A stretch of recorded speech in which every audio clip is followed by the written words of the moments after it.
such a time as this. And welcome back to For Such a Time as This with my special guest, David Clark. David Clark is the chairman of Missions Committee at Woodland Baptist Church in the Philadelphia area. He's also a former member of the Church of the Living Word. The rest of David's resume, as we talk about our topic today is the New Apostolic Reformation and the role that music plays in organizations such as Hillsong and Jesus Culture. And the rest of David's resume is too long. So David, please inform our listeners of your lengthy resume. Okay. I got started with the Jesus movement back in the 70s, and that was really my introduction to Pentecostalism and charismatics, But there was also a developing phenomenon that I didn't know about at the time called the Latter Rain movement. William Branham was really, I liken him to the George Washington of that. Okay. I mean, he was a real mover and shaker. From that, I was in that group for about 2 years, and I left. We had a suicide in our group, and that broke our local group up. 2 years later, I ended up going to seminary and getting my formal training in Greek and Hebrew, Reformed Episcopal in Philadelphia. Mm-hmm. But it really equipped me for the apologetics work that it would lead into. And there's where the need was growing. Even as a seminary student, I was getting calls from families who were having cult problems. Back then, they were known as the New Cults. Walter Martin wrote a book called The New Cults, and there's a full chapter about my group in that book of his. It was a paperback back then in the early 80s. Oh. And then from working with families after I got my education, it ended up into a full-time work in terms of families all across the country and other parts of the world. I ended up getting involved with the Dialogue Center in Denmark. I went to India in '84 to learn a lot about the New Age movement, which was really growing at that time.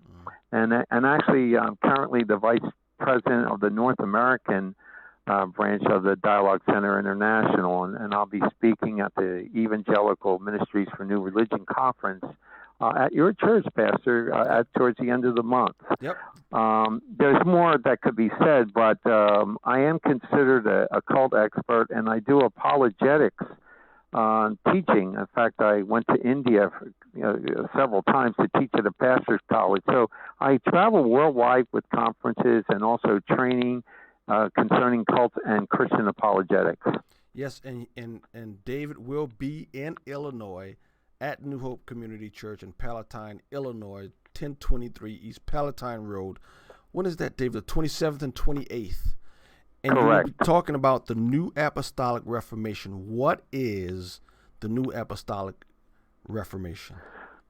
Okay, what's very important about that is to know the background out of which it comes. I mentioned William Branham. In fact, the Assemblies of God back in the 1940s, this was quite a while ago, they had to come out with a formal white paper criticizing the heretical teachings, the errors of that movement.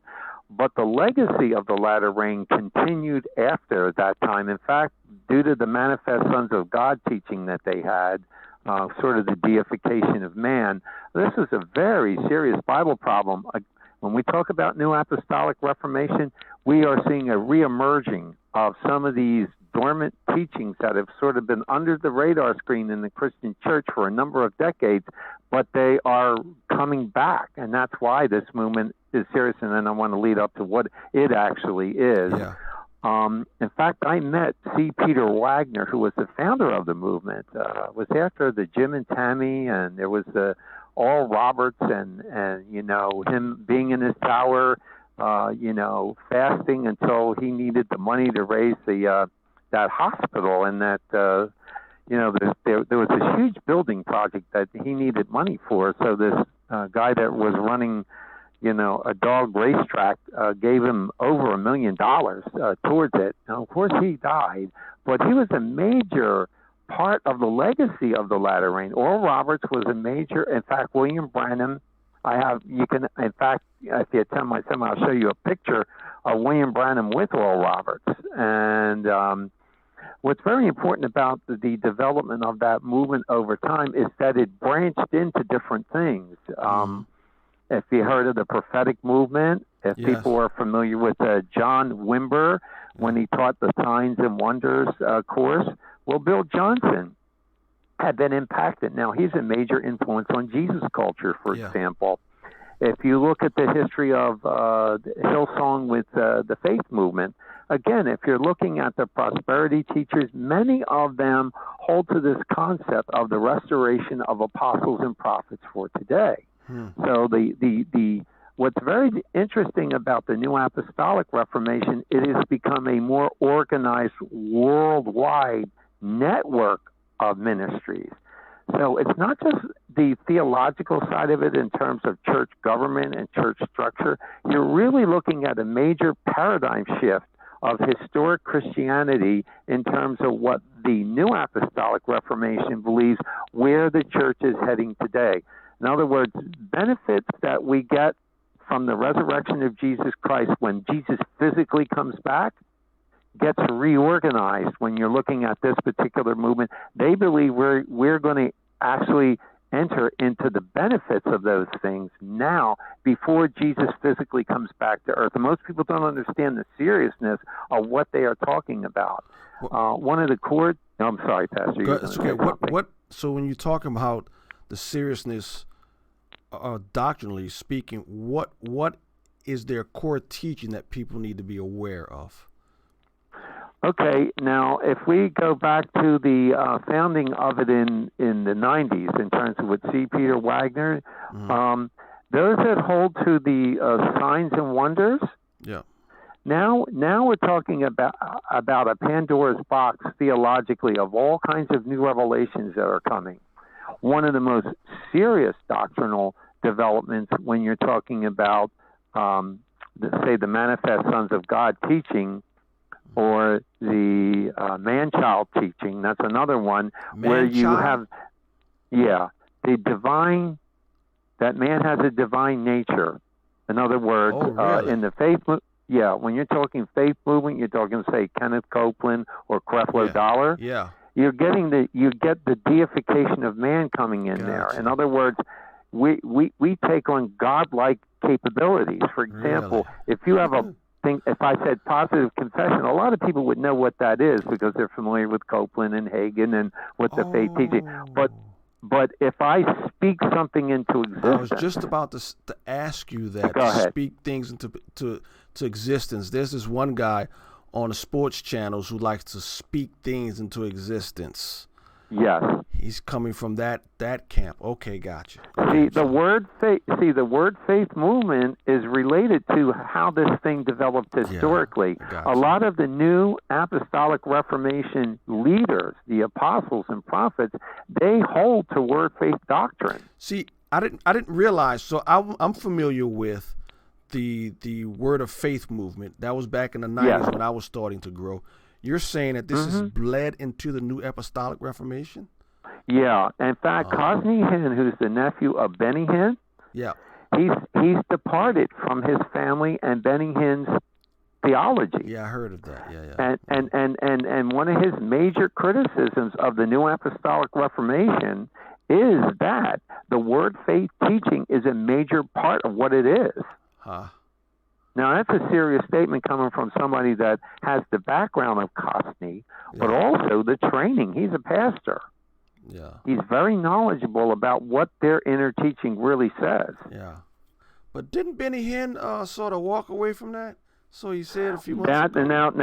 Now, Justin Peters and Cosney are skeptical of that because Benny Hinn has gone through a number of these cycles in the past. Personal Freedom Outreach has a number of editions of the confusing world of Benny Hinn. They've had to put out because they constantly have to update the latest errors that Benny is involved with. So the integrity of this repentance is I know not just Cosney but other sort of countercult Christian apologetics ministries are skeptical of this kind of claim from him because he's done it before, only to go back into the things that he did previously. Yeah. Now, David, real quickly, because I try to keep these things under 20 minutes, and if we go for longer, we'll just come back a second one. So the new apostolic movement, when it comes to heretical teachings, one is divine nature, two, the speaking into existence as though we as humans can create without speech. What are some other heretical teachings people need to be aware of? Okay. In terms of the nature of healing, that's a big one. In other words, in the Bible, there are various causes of sickness, even including God's will. If we look at the book of Exodus, the blind, the deaf, and them have not I, the Lord. Yeah. When you're dealing with their type of teaching, the devil is the cause of all this illness. Oh, really? Not, and the other problem it creates biblically is by his stripes you were healed. Yeah. How do you apply the word healing? Now, if you make an absolute out of that, because there's healing of the mind, there's healing of the soul, there's healing of the body, there's healing from sin. Yeah. There's different Bible categories about this. But if you take the prosperity, health, and wealth gospel position, you're talking about healing can be declared upon another person. Yes. In other words, it's always God's will to heal. Yep. But they go a step further. They declare that the healing has happened. They even go further than that. They declare that resurrections have taken place when the person has not come back from the dead. I've been following this for decades. I have yet to see a verified resurrection. I mean, a medically verified resurrection. I don't know of one. I've heard many claims about this, but I have yet to see it verified. And what's so important about that, Pastor, is 1 John 4, beloved, believe not every spirit, but test the spirit. Absolutely. Now, we're yeah, go ahead. No, go ahead. Finish your thought. Yeah, and also 1 Thessalonians 5:21, we're supposed to test these things. Absolutely. Now, it's one thing to make the claim, but it's another thing to be spiritually diligent, like the Bereans were. Absolutely. When Paul said the Bereans were more noble-minded than those in Thessalonica, for they searched the Scriptures daily to see whether these things were so. He commended them for that. Absolutely. Now, should we, for about another 8 minutes or so, do you want to speak more about the Apostolic Reformation and theology, or do you want to talk about the role of music in organizations such as Hillsong and Jesus Culture? Which one? Do we have enough time to go over that? Because we have to. I think the music role of Hillsong and Jesus Culture is important in this regard. Many Christian churches are open to this. Not just this movement within its own ranks. Yeah. The popularity of the music is absolutely enormous. You're talking about, for example, with Hillsong, over 100 million. That's just one example. Thanks to K-Love. Thanks to K-Love who pushes Thanks to K-Love who pushes their music. Yeah. It's the nature of its popularity, but the problem is if sound doctrine is being violated. And one example I would want to bring up in the Old Testament where this is very serious when it comes to the Lord, strange fire. Yeah. And when you think of strange fire, that's mixing things with godliness that really shouldn't go together, you know? Yep. Yeah, I think that the nature of the inspiration of both of them is rooted in these prophetic utterances, these visions that they have. These leaders claim visions and prophetic utterances, and that is a huge guiding force in what the New Apostolic Reformation is about. It's not just music, it's tied into the theological agenda of where they want this to go. Correct. Now, can you connect directly Brian Houston, who is the pastor of Hillsong, to the New Apostolic Movement? Because here on For Such a Time as This, we've actually shown clips of him saying that the God of Islam and the God of Christianity is both the same. Yeah, there is that combination. You have that problem with Rick Warren. One of the problems you have with the upper leadership of, say, Hillsong and Jesus, they mix a lot with these faith prosperity teachers. They mix a lot with fellow apostles and prophets that teach the same doctrine. They're together with Benny Hinn. Hold on, Dave. You just said something. Did you say Rick Warren is caught up in this stuff also? He's part of the network. Yes. Part of the New Apostolic Reformation. Yes, I am. And Chrislam is related to Rick Warren and Brian Houston. They both have this kind of claim. I know Chrislam is Rick Warren's baby out there in California. I didn't realize you could connect this. He was in these circles. He ran in these circles, New Apostolic Reformation. Because of the worldwide conferences, Rick Warren has been a guest at the Hillsong conferences. You know, these major expensive conferences that they have. He's been a part of that more than a number of times. Well, there's been how can I say this? There's been several people whom we thought was solid who was seen at Hillsong sightings. Yeah, Pastor, that is the challenge of our time. You do get solid teachers that join together with these other speakers on the same platform. And the major concern I want to bring out about Chrislam is that Allah and Jesus are not the same God. Of course not.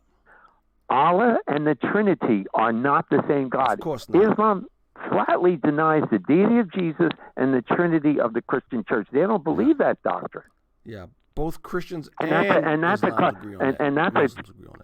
critical part of the true God that we worship. But specifically, what is wrong? Yeah. A few minutes we have left here. We did have some issues at our church some years ago, not big ones, but we said we do not want to support at all organizations led by Brian Houston who is saying that Islam and Christianity have the same God. So specifically when it comes down to the music, if someone was to say to you, what is the danger of singing Hillsong songs when the songs themselves are not heretical? Well, there are songs that they do put out that are biblically sound. They are. Yeah. Then there's other music that draws in this other type of teaching. The other thing that's a problem with this music, Pastor, with Christian churches is the royalties and the rights to use it. And you have to pay money for that. That is why we stop. We're not sending royalties to what what the elder board deems as heretical organizations. That's exactly. I think that's a very serious area. Correct. And you're dealing with an enormously powerful and wealthy organization in both cases. They have serious financial resources through their music, and it's the Christian church that partly funds that. Wow. So when Brian Houston goes all around the world saying that the God of Islam and the God of Christianity is the same God, if you are paying royalties to the Hillsong organization, and notice I say organization, I do not say church, to the Hillsong organization, then if you are paying royalties, you are actually participating in that message. Is that a fair conclusion? Yeah, I'm very concerned about that because it's an issue of stewardship as well. Correct.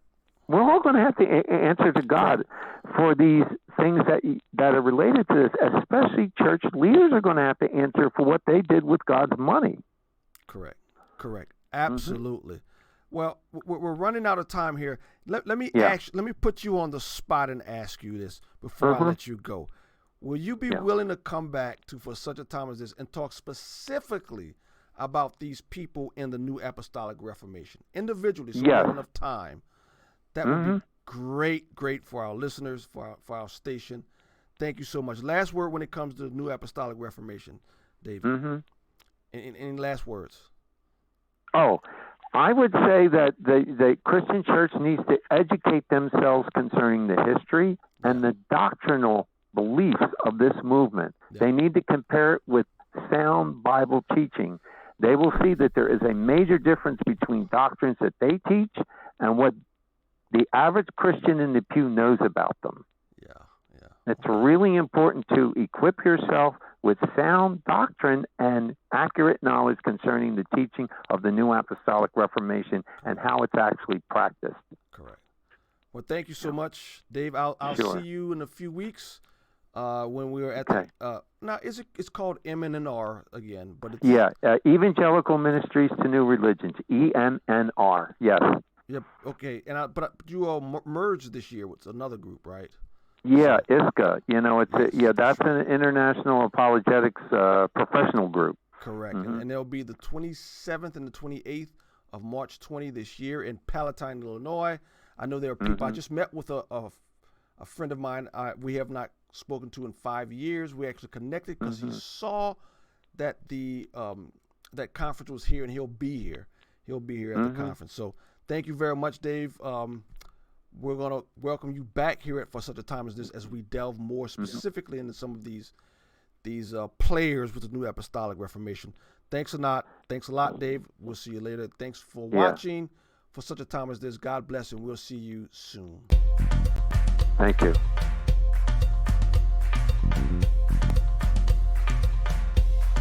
For such a time as this.